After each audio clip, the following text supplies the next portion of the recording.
ரொம்ப தான் கட்டி எடுக்கணும் அதை. அதுதான் சிரமம் தவிர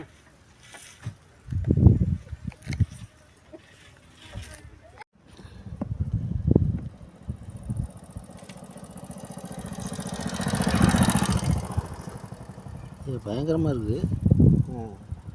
பெருசு பெருசாக இருக்குது, சின்னதாக இருக்குது. இவ்வளோ பெருசு இருக்கும், கை பெருசு இருக்கும், பெருசு பெருசாக இருக்கும்.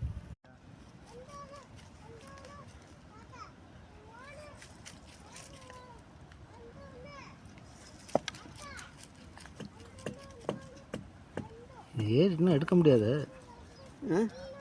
இல்லை உடச்சி ஏறுனா எடுக்க முடியாது.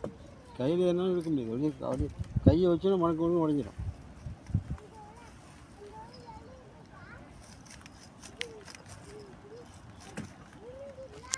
கையில்